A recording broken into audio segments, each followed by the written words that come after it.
Hello and welcome to another episode of the Revenue Revolution podcast sponsored by Joint Flows. Today we're joined by Gerry Hill, the RVP EMEA at ConnectAndSell. How are you, Gerry? Exceptionally well. Very good to be here as well. Thanks for the invite. Awesome. It's great to have you here. I always like to get a bit of background first to begin with so you can paint a bit of color in terms of who you are. So let our listeners know who you are. Yeah, sure. So golf mad carnivore with a human child and two dogs. I used to play a bit of rugby for some money once upon a time and failed badly at that. So decided to get a job and it ended up in sales. And 21 years later, I'm still blogging stuff. Yeah. Must enjoy it if Yeah. you're still doing it. Where did you play? I played out in Wales on an academy contract whilst I was still at university, and then jobbed around like the championship, which is the level below the premiership in the UK, for about 10 years. Nice. Yeah, but my body gave up on me, and so did my soul, generally speaking. So Needed needed to make money. And your liver probably as well. Well, there is that. Yeah. Yeah. I look a lot older than I am. Well, you've made Mick's day because now he's going to tell you how he's an Olympian as well. So you've got like, There you go. I'm not gonna get into that. For another time, mate. Yeah. Well, look, it's awesome to have you here, Gerry. You're a bit of a legend. So we're really glad to have you on the podcast.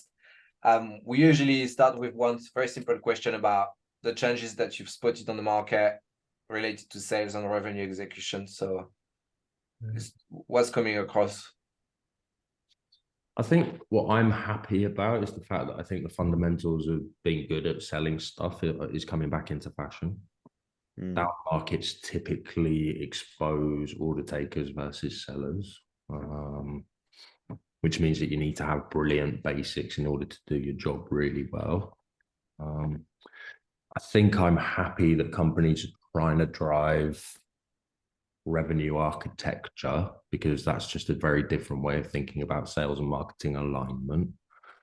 And I like that trend to attract, acquire, win, grow, expand, and explode.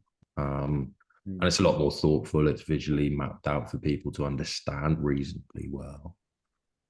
I think I'm quite happy that email seems to be failing a little bit, although it's more for people's inbox sanity and buyer safety that I like that, rather than being dead against email as a channel. Again, I think it's helping with that brilliant basics. Everything that you can learn about being a good seller can happen to you in a cold call, and you can learn every skill you need from being able to manage and navigate cold conversations with people. Whereas I don't necessarily think the same is true with email. And then, yeah, I think companies are just being a lot more sort of focused on optimization as opposed to bloat, like just going out and funding 20 reps because that's what the coverage model tells you to do. But I think the fact that businesses are being a little bit more judicious around how to place their investment money is a lot better for everybody, generally speaking. Yeah. And I think the other sort of good consequence of a market shift is it really helps people determine if this is the thing that they're good at and they want to do, rather than just sort of riding on the coattails of the industry as it's in a bubble. So yeah, I think sentimentally there's a lot of stuff, but I also think the reality is even gifted sellers are finding this year hard. Tough terms, contract lengths, pilot schemes, buyer safety, de-risking. Like there's a huge amount of that stuff that normally wouldn't occupy their thinking, their tactics, their strategies, and having to readjust on that stuff isn't easy. People don't like to change too much, do they? So, I think you're sort of seeing a couple of conflicting forces that are ultimately going to be beneficial to everybody over time. But, it's paid to change, right? So, yeah. And so how are you and your team adapting to those changes? So in particular, the last bit you spoke about, yeah, it's easy to be a good salesman in a bull market, right? When things are going well. But as you said, even like good AEs at the moment at times are struggling. So how are you guys adapting to this? All of my enablement efforts at the moment are focused on cost of inaction. Mm-hmm. Yeah. Three years ago when I joined, up until about 9 months ago, it was still, we've got some incredible nitrous oxide for you guys. It'll help you go faster. Yeah. But actually, there's a commercial imperative, cost of inaction, your headcount's reduced, your pipeline coverage number hasn't gone away. How do I absolutely ensure that this is a safe investment? And that safety component is changing. So language that we're now using, things like an insurance policy, a wrap, underwrite your investment. Those are the kind of language terms that we're using. We've shifted the dynamics of some of our ROI value calc work into cost of inaction as opposed to showing upside. If you don't do this, this is the consequence. So worked a lot harder on that stuff for sure. I don't know if it's landing with everybody, but it won't land with everybody all of the time, right? There are people that are comfortable with certain things and people that aren't. But we're finding that we're taking people along with us. So that's what. Yeah. I agree. I was on a podcast like a few weeks ago, and I was saying the same thing. I was saying I think the gap between good and bad executive salespeople will keep on increasing, and I think it's going to be more and more polarized. Why do you think moving away from like the risk is more attractive nowadays than moving towards the growth almost? Growth has got a different lens though, hasn't it? Like, I think there are very few sort of heads of sales, VPs of sales who actually understand the role of their job particularly well. Like, they're motivational forces, they inspire action, they hold people accountable to numbers, they wrap tactics into somebody else's strategy. I think the one thing that they don't realize that their job is all about actually is deployment of somebody else's money to make an effective bet and get value back from the money that you spend. So if you make a decision to invest in Reach Desk and send a whole bunch of swag out to people, that's great, but what's the plan behind it? Or if you make a whole bunch of investments into headcount, what's the plan behind it? Right? Each and every single one of these actions that is at your disposal needs a consequence, and it needs to be much more better defined than it's ever been. CROs sort of understand that, but that next level or layer of management typically doesn't. So I think what we're trying to find in the world now are sort of more board conscious, shareholder value conscious first line managers or second line managers. Yeah. That's hard to get. I put out quite an interesting LinkedIn post the other day that didn't get anywhere near the traction I thought it should have, which was, I believe 90% of companies and sales enablement efforts today need to focus on the business elements of deal making as opposed to the sales elements of deal making. What's the consequence? What's the cost? Well, how does that apply to somebody's P&L? What's the balance sheet consequence of taking that action? Where Why? Because if your business acumen superior to your competitor's business acumen, it's the game behind the game, right? De-risking is a massive part of that talk track. Like, people don't want to take risk right now. People, especially if you sell to big companies, people just want safety. They want to do their job. They want to clock off at 5:30. They want to go home. They want to play their men's league football on a Tuesday night, have a beer with their mates, spend time with their kids, and only work because they want to work to fund all the stuff they want to do. And I think one of the problems in our industry and sort of startup SaaS is we're all hyper ambitious, hyper focused people, and we just assume that everybody wants the same things out of their careers that we do. Selling growth is awesome because I can sell growth to Mick, Mick can sell growth to me. It's why technology bubbles are so pervasive. Like, why is everybody down at the moment? Well, because every software company in the world that we would sell all of our kit to, nobody's buying our kit anymore. Right. So we've created a market which is self-fulfilling. I can sell some Amazon Cloud to Zscaler. Zscaler can sell some DevOps to me. I can sell some ConnectAndSell to MongoDB, whatever. And then all of a sudden they get rid of their seats. Compound annual growth, which predicates all of our business models, goes out the window. And then you're like, oh my God, how do I get this through an actual business evaluation? As opposed to being, yeah, this looks good. My mate over here did it. And that's the reality that we're facing now. So yeah, you just got to take people to a place of safety, I think. That's the responsibility that we've got now. And when you get to a certain age, your dreams expire. I know that sounds awful, but for so many people, deep psychology, their dreams just expire once they hit a certain threshold. Yeah. Like, I just came back from holiday a week ago, and I said to my friends, I was like, I'm so sick of working for a living, but I need to work for a living in order to stop working. That's the deep and bitter irony of it. They're like, well, I'd play golf and I'd be happy doing it. And everybody goes, no, you'd be bored. And I'm like, no, that's just the justification we give ourselves for continuing to work and not like leveraging our dreams as you get to become an adult.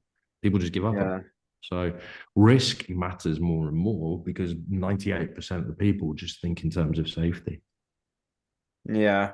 And I think de-risking is such a key element now in any sales process. I don't think if you're not proactively attempting to de-risk the deal, then the likelihood is, you're going to have slippage or, something's going to happen to that deal. Talk a little bit about that and how it is you can introduce the element of reducing risk. There are many different tactics people deploy, but what are you seeing work well? I think it's just confronting why people would assume that there's risk in the first place. So being able to lean into that question, I think in growth propositions, it's always an assumptive close, right? This makes sense, right?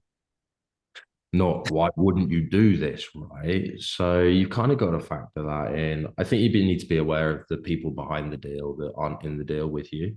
I think there's a huge amount in that. I think the other thing is tactically, you just need to find sort of a compromise which is commercially attractive to you still, whilst at the same time not pushing for the big deal. I think at the moment, if you were to look at most people's order books in software, the volume of 6-month proof of concept that sits on people's order book right now is the highest it's ever been for a long time. And that's absolutely okay. I don't have a problem with that, provided it's prepaid. And then just sort of flexing around potential opt-outs, breakouts, and contract cancellation terms that are viable and fair. Yeah. I mean, we're seeing some people ask for some spectacularly stupid stuff. Like somebody was like, well, if I can't make the technology work in 8 weeks, and we're like, well, generally that's going to be predicated on a whole bunch of infrastructure things that are out of our control, like your CRM instance, your telephony, your office environment, Yeah. How do we define that as a sensible opt-out? It's almost impossible. So you're like, well, I can't define that as a sensible opt-out. I'm not going to put that into the contract. So maybe we just walk away from the deal. Yeah. Have you found yourself walking away from deals? Yeah, a lot more. I think the biggest frustration for me and a lot of peers, and I'm not sure if you guys have seen this across your network or even in your own business, is actually people just not sticking to contract. That's been the big thing for me in 2023, is the fact that people just don't seem to bloody well pay their bills or find ways to try and weasel out of the deal that they did with you without accepting the fact that it's in talk, it's contract, it's legal. And nobody wants to be held to account on the fact that they signed paper with you. And like, you can hold people really accountable, but in a small market like the UK, you've got to be really worried about what the reputational consequence of that is, because one of my favorite sayings that my dad used to tell me is that the truth always catches up to a lie, but it's always about 14 steps behind. Right. So you might take an action which is packed full of commercial integrity and sincerity, but somebody can still go into the market, ruin you on G2, tell their entire network about you, and then you've got 14 days to catch up on the lie and then overcome the reputational damage. So you've always got to consider, is like holding people to account on this contract worth it, or do you just take a D-book and go again? Yeah. And you're put in a really unfair position there because you did the work. You excommunicated the value out of them. You absolutely built a narrative of sound commercial reasoning. They've taken a bet, and now you're responsible for the fact that their business environment has changed. That's not fair to vendors right now. And I think a lot of customers, especially if software propositions, are asking their business partners in the vendors to be their banks, to hold their investments, to put on pause. Like, whenever anyone asks for a pause from me, I'm like, well, what's the rationale behind it? Are you asking Salesforce for a pause? Are you asking LinkedIn for a pause? Are you asking, no, why us? Oh, you're the most expensive thing that we pay for. Well, that's not my problem. Yeah. But at the same time, you want to retain the goodwill, and it's a really delicate balancing act, kind of thing, that people are finding themselves dealing with at the moment. So a lot of people might report really strong ARR this year, but actually net present value is probably going to be the number one determiner of whether or not software companies survive or thrive. Have they actually got the cash to reinvest? They might bucket load of order bookings. And here's the real point that I'm making here, is how many of your sales reps actually understand that, are capable of having that conversation. So if you can just start teaching parables on why your deal constructs matter so much, guess what? All of a sudden their business acumen flies through the roof. So they can start having these conversations externally with customers. Yeah, I don't think you get told any of this when you join a sales team, business mechanics and all of this. Like, especially when you've been promoted from an SDR role, like you've been asked to like do 6,000 activities a day, and as I say, like almost stupidly sticking to the number. And you're also trying to get hold of CEOs who are on a very tight P&L, trying to speak about profit margins and cost of sales and all of that. And the Not fair, disconnect right? is so big. Have you found It's not a fair job either. I think that's the other thing. It's just not a fair job for a lot of people to take on. Like hardly anyone can thrive in a commercially aware sales development environment in 2023. I don't.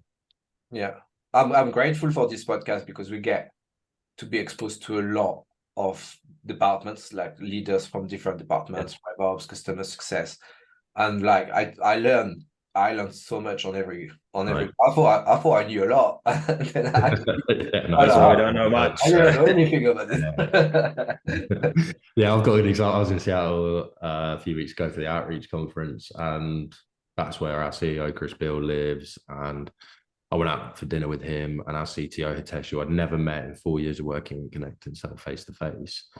I had nothing to offer at dinner. I literally just sat there and just soaked everything up that these two exceptionally wise old men were saying, and it was incredible. Yeah. And just to have like that 60 minutes of just like, just such a phenomenal experience. And, you know, I think, again, in this kind of market, you've got real opportunity to go out and level up constantly with podcasts like yours and other things. So, you know, everyone's got an opportunity to take control of their own careers in 2023 without being reliant on their employers to define that work for them. And if you want to become more business savvy and learn how to de-risk deals, super, right? You just go and read the Jolt Effect. You read the FT every single day. You get news alerts on all your key customers, and you listen to as much long form podcast content as you can. And all of a sudden, you could potentially hit another experience level within 6 months of that process that would normally take you 24 months if you just relied on your enablement team at your mid-market software company to you up. So there's an awful lot of individual autonomy available to people right now and how they develop this skill set, Hitesh, that I just don't think that people really think through unless they really want to do this job. How do you detect that when you hire someone, that this is someone who's going to focus on self-development and autonomously go and It's quite hard, isn't it? Like, there's a little bit of stuff. Like, we'll use something called Objective Management Group, which I guess you probably used when you got hired at Outreach, right? We use it as sort of a predictive sales assessment as part of our hiring process. And in that, they've got a really interesting metric, which is desire to sell. It's called the will to sell quotient. Know that if people have got a will to sell, there's a real good reason for wanting to do that. People that have got a really strong desire to sell have got goals mapped. They're able to articulate what those goals look like. But you also know that they're inherently curious and they're going to seek time and wisdom from community, or they're going to be self-centered around reading and getting better at their job. We've got a pretty good sales team at ConnectAndSell, but I can tell immediately why the top 4 performers every single year in the 4 years that I've been in the business are the top 4. They take time to go out and really educate themselves on things. They identify shifts. They're not scared to test talk tracks.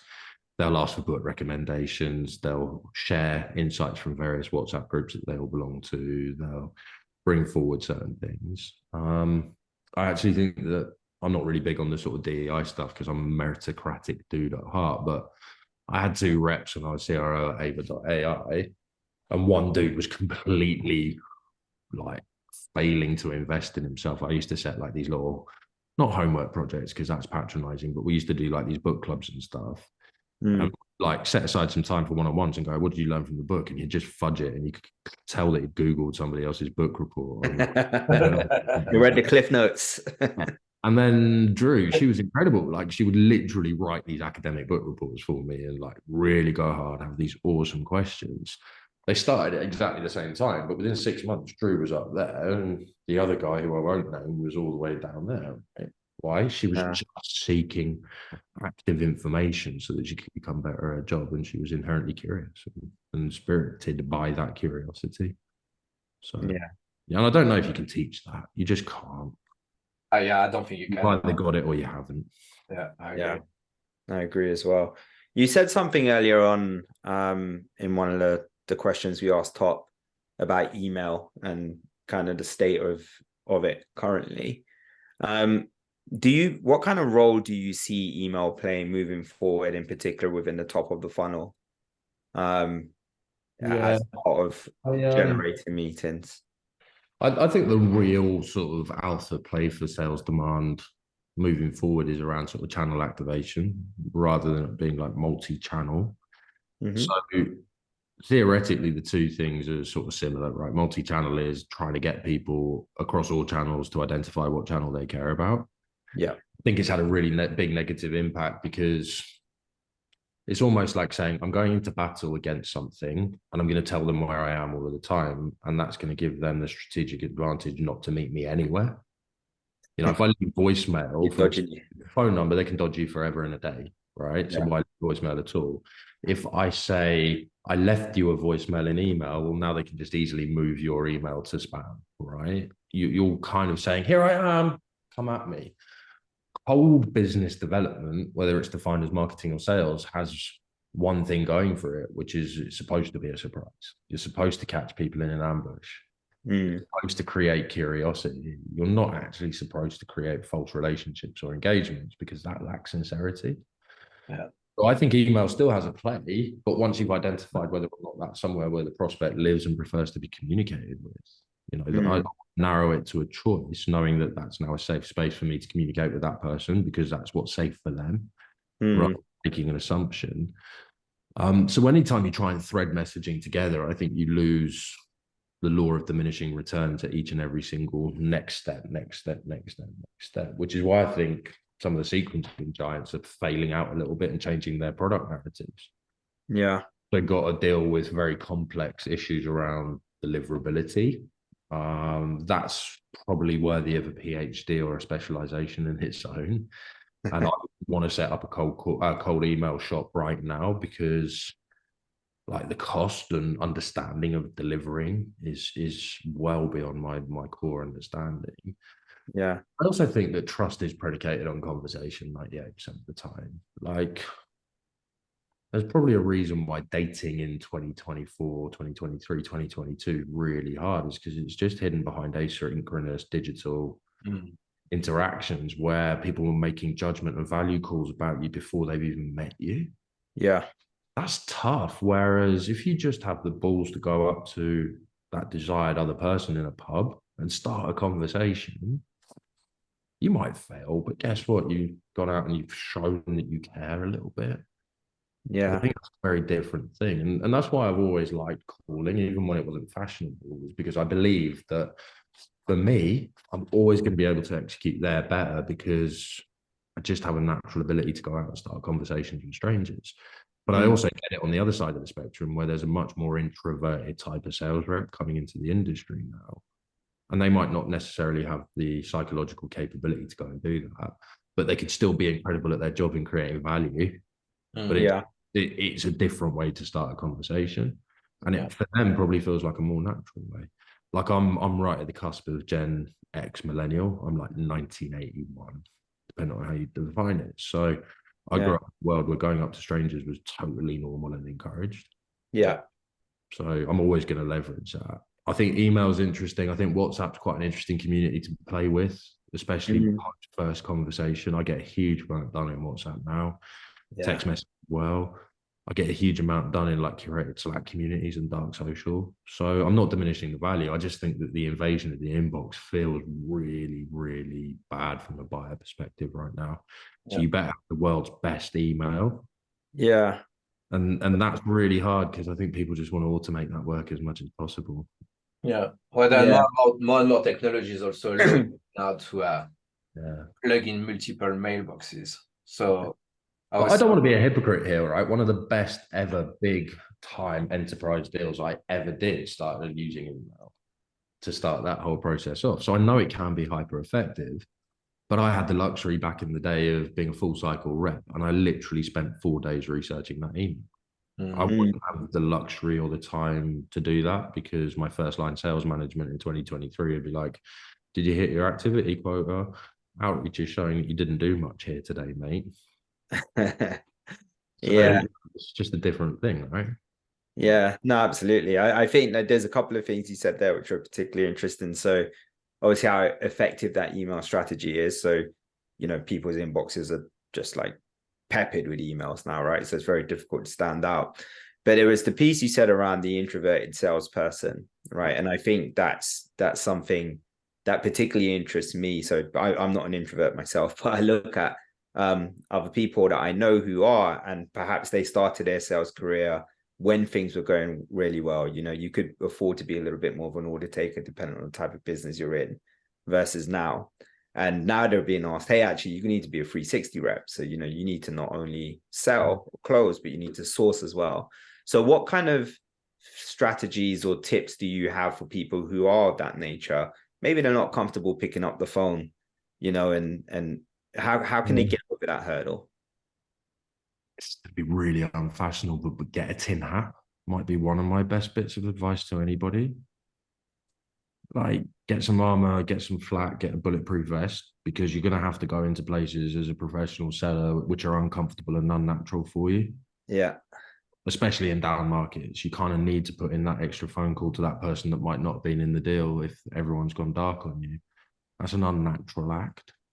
It's actually an unnatural act to sell, by the way. Most people are taught from the age of like 4 to not be pushy, to be polite, to not engage in curiosity, to sit back and listen and not interrupt and do the things that you sometimes need to do to assert your value and contradict people's belief systems and teach and educate people on a different way of doing things.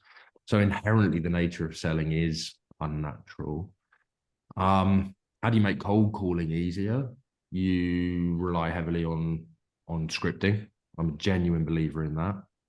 Like, for a range of strategic reasons, not just because it's controlling the rep. It's about strategy and execution and message consistency and prospect understanding of your value, etc. I think the other thing is constant real-time enablement around the effort that people apply to that, which isn't a sales manager job, it's a coach job, and it's a dedicated resource probably in a business of a certain size. I think reward the behaviors that you want out of people. There's an element attached to that. And if even after that, you've created a culture where you're trying to make it as easy and as safe as somebody for it to execute, if they still find it a real struggle, you've got to understand deeper why that is. But at the same time, you don't want to marginalize somebody who could be successful elsewhere. And perhaps this points to the future of where sales development specialization goes. Identify a channel and put the right rep in the right channel rather than expecting them to do all facets of the job. There might be an email rep, there might be a calling rep, there might be a social rep. You never know, right? How you balance that load, especially if you're doing a really good job of validating channel where you don't need somebody to go wide and broad across all channels, but you've already got that information in front of the rep and you know that of these 100 emails, they're accurate, they're responsive, it's preferred channel for that customer. You could do a huge lot of that potentially. Yeah. We've stopped sending email altogether. It's just not, the juice is just not worth the squeeze. Like, you were calling first and LinkedIn. So conversation first is interesting. One of my customers is doing something really good, and they've basically had to pause using ConnectAndSell recently because they've got a bottleneck in a different place now, which is, I guess, a good reason to put us on pause. But what they were doing was they were just using the cold call to say, hey, we've never met before. We've discovered a breakthrough, which is really interesting and helping support peers in industry around these 3 challenges. I don't want to try and get you to sit a meeting with me or anything stupid like that today, but I just wanted to see whether or not I could send you an email and following the email, see if you'd be open to a conversation with us in 2 weeks' time. So honestly, sensational. So they were measuring email acceptance as a coming out of the conversation. They were then measuring the email click through, and then they were basically just following up on people that had picked up the phone to them previously that they'd sent the email to. And then they were converting on that second call at like 40% to a discovery meeting. It was insane. Wow. Email still has a really interesting play, because don't forget, in cold calling, you're ambushing somebody, you're asking them to take time away from a task that they were active in already. You're a complete stranger. Psychologically, that's weird for them. You know, you're going to have 1 of 3 reactions: fight, flight, fright.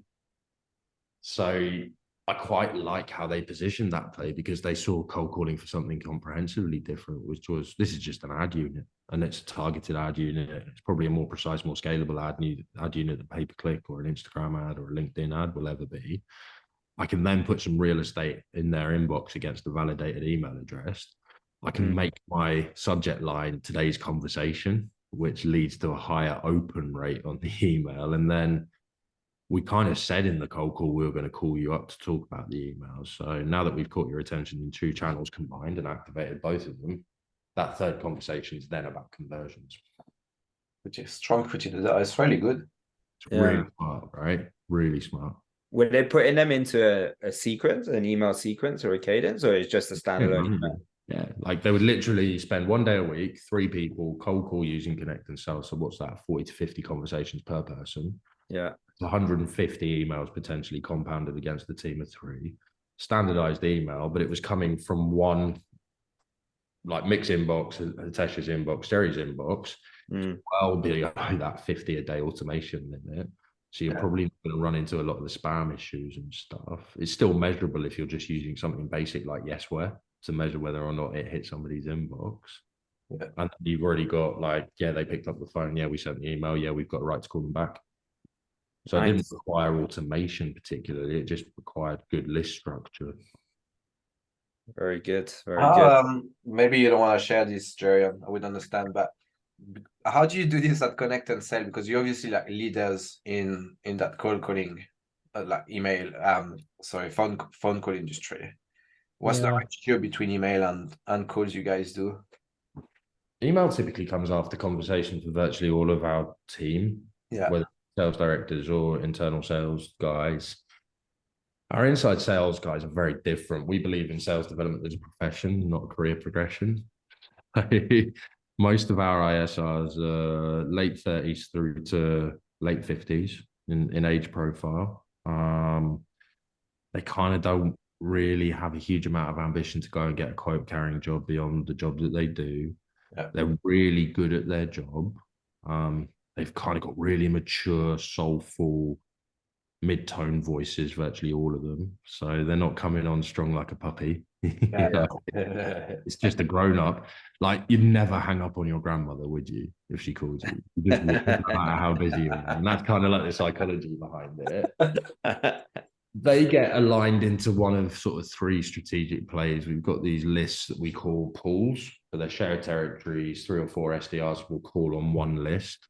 And then just simply allocate like bottom and mid-market opportunities out to reps on a round robin basis. Then we've got some more strategic plays, you know, like we might have a Cloud 1000 list or a cyber list or a private equity sponsored company list or whatever it might be. 3 or 4 of the more experienced reps will work those rep lists once or twice a week and allocate to the appropriate reps that own those initiatives. And then basically anything that comes down funnel from that would be an email for, well, send me some more information. They'll have all of that stuff orchestrated for them. And then that'll just all go into follow-up activity inside of ConnectAndSell. They also get like queued up on lists around missed meetings. So any meetings that they sit, I go into Salesforce at the end of the week, basically report on all my meeting stuff. Did it happen? Didn't it happen? Why didn't it happen?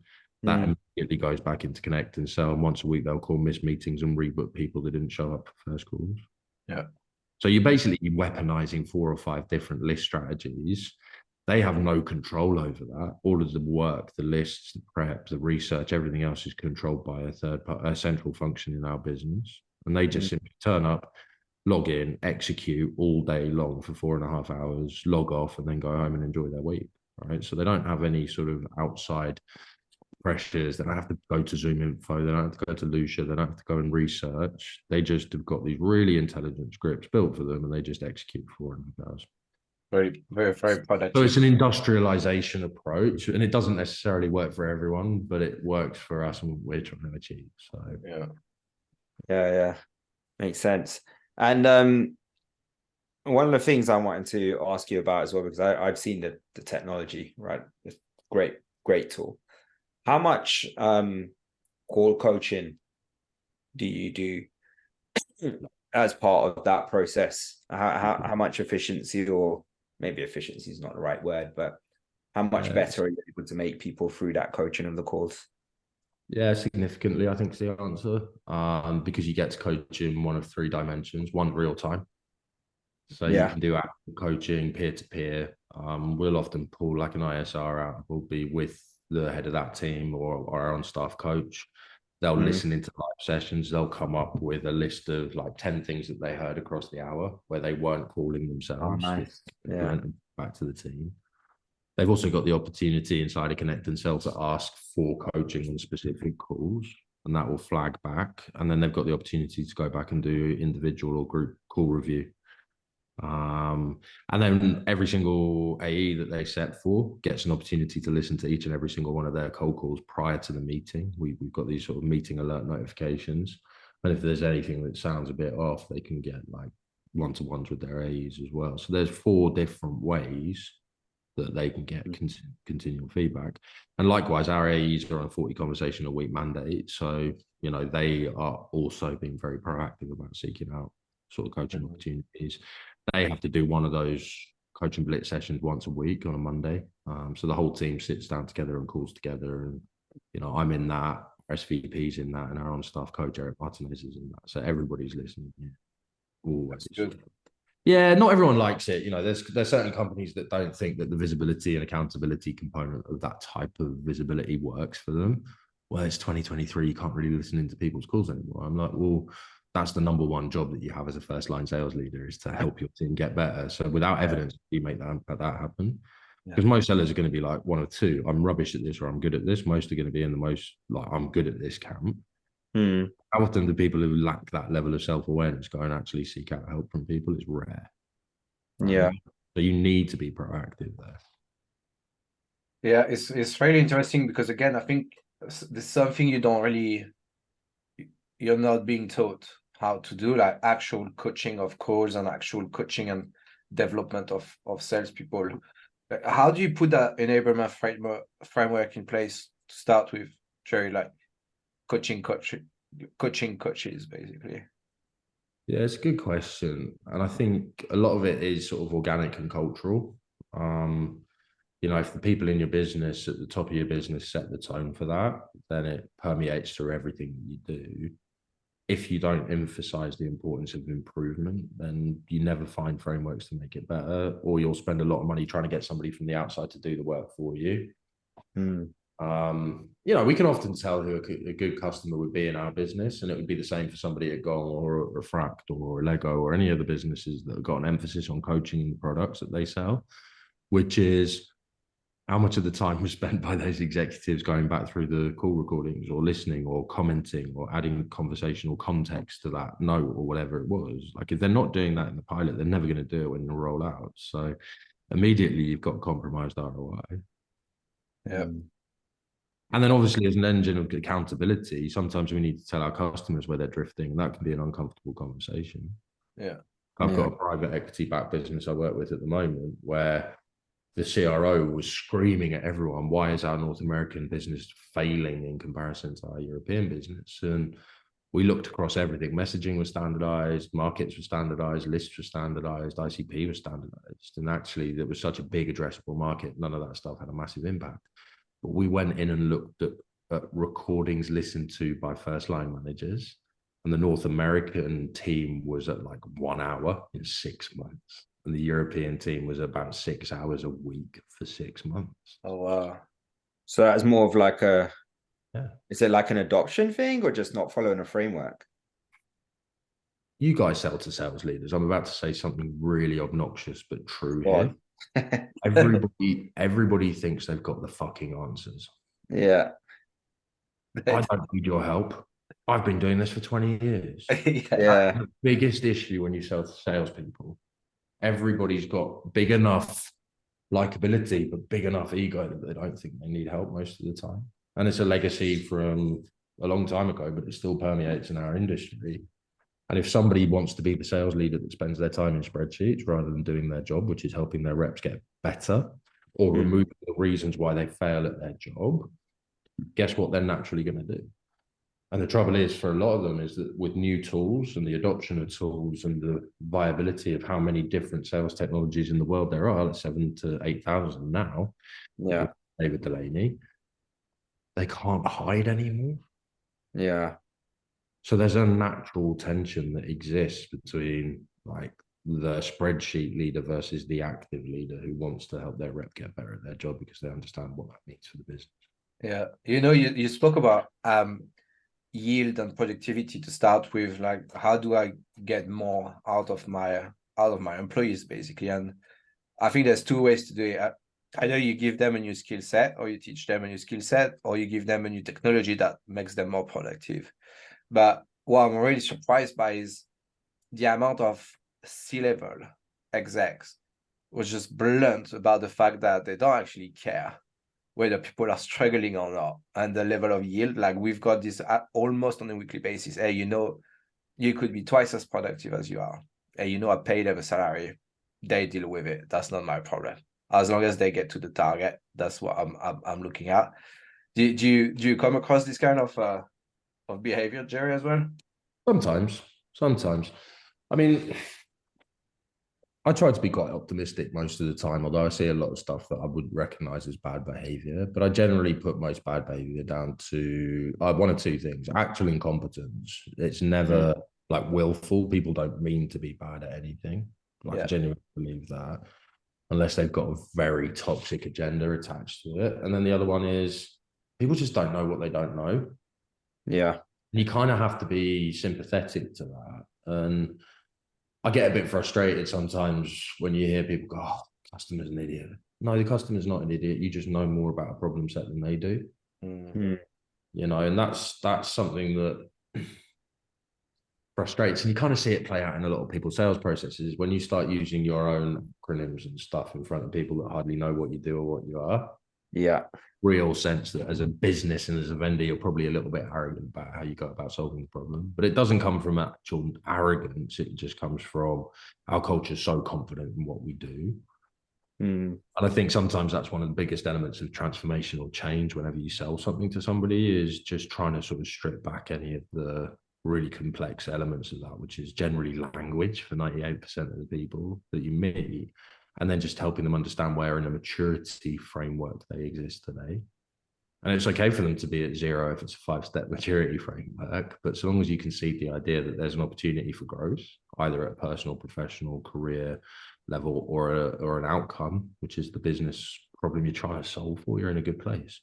And actually, that's been one of the biggest things that we've implemented in the past 4 months, is this idea of maturity curve, helping people benchmark and model where they are today so that they can willfully and intentionally get better at the coaching side of the job. Because that was one of the elite high maturity kind of benchmarks, is I coach consistently every day my reps on how they're performing using ConnectAndSell, for example. But you've got sport, so your background in sports, I think you're kind of wired to think this way. A little bit. I also think sport's a bit of a myth, actually. And I think sometimes in sales, the analogy is a bit overused. You've just killed my brand here, Gerry. No, but think about That's what I've got. Think about this. Like, even in team sports in long seasons, let's use football, soccer, rugby as an example. Teams aren't necessarily wired to perform at peak from day one of a season. Yeah. The other thing about athletes is that whilst they demonstrate high resilience and durability, they actually are quite needy. They perform when they get hugs and pats on the back, and there's always tangible awards. And then the reality is people in sport don't play to be competitive. They play to be winners and to be dominant. Like, everybody in sport's trying to formulate a monopoly for a certain amount of time. So, yeah, sports makes sense because of the competition elements, and it makes sense because people are generally wired to want to be better at something. But actually, there's also a very high attraction to neediness, and it doesn't necessarily always work out if, like, you want to hire athletes, for example. So you need to be very, very cautious about that. Yeah, make your generally they do succeed. Like, I'm not trying to underplay it, but I also think we've over-indexed it for so long. I agree. I like military people, actually, because they're taught to perform every single day. You can't be bad at your job once in the military. You just can't. Yeah. Whereas in the context of a 24-game rugby season, I can have 2 or 3 performances in a season where I'm 7 out of 10. Yeah. Well, someone else said that to me as well. Somebody, I can't remember who it is, but they started a business where they recruit, it's a recruitment company, sorry, and they only serve people who are like ex-military or ex-services, as an example, putting them predominantly into commercial roles as well for that very reason. they're more regimented, they're able to follow process as well, and then consistently have. Like with any of these lateral hires into software sales, there's always going to be a performance gap around a characteristic, and you just need to be willing to identify that and coach against it. Like a military person's going to be high discipline, they'll execute on the activity, they're easy to work with, they'll inspire through performance, but at the same time, there are going to be certain elements of the job that make them really suited to military, but not sales, which is probably being high extrovert and some of the other stuff that you might need to be at times. Yeah. So are they supportive of your effort, or are they key to your effort? Like, it's just playing chess, isn't it? Constantly. Yeah. Like, there's no template or pro forma for any of this stuff. It's just good ideas and then trying to apply them in your own environment. Yeah, absolutely. Well, Gerry, it's been a pleasure to have you on. We do have a little bit of a closing tradition in terms of a question. And the question is, throughout your whole career to date, what is your favorite memory and why? Yeah, it's a good question. I think people obviously reflect on their wins quite a lot, but it's actually the peer stuff. It's like when your colleagues recognize you for being good at your job. Your bosses, it's so situational and momentary in sales. Like, everybody's had down years, everybody's had good years. And even in the face of when things are a little bit rough and raw, people turn around to other people in your business and say, no, Gerry's still like, or you want the best advice on this problem, go and speak to Matt Forbes, like, or whatever it might be. So it's just those little high respect moments that matter the most. Yeah. One of my happiest moments was I had a really good run at Frost & Sullivan, which was an advisory company, kind of similar to Gartner, but in different industries, so like environment and water and infrastructure type stuff, not IT specifically. They were closing down their main office in Victoria. All the alumni got asked back to go there for a party and stuff. And one of the principals, so one of the partners in the business, turned around to somebody new at Frost while we were having a drink, and he went, I loved working with Gerry because it was like working with one of the actual consultants. It was never like working with one of the salespeople. Nice. And that was it. That was that moment of respect, ushered through the halls, still got a bit of a reputation, even though I haven't been there for 14 years. And the memory that I left that colleague was that, I was a fairly high quality professional. It wasn't just that I was setting numbers on fire. Yeah. Amazing. Awesome. Well, look, Gerry, once again, absolute pleasure. Thank you for joining us. This has been the Revenue Revolution podcast. Until next time, thank you very much. Thanks a lot, guys. Thank you, guys.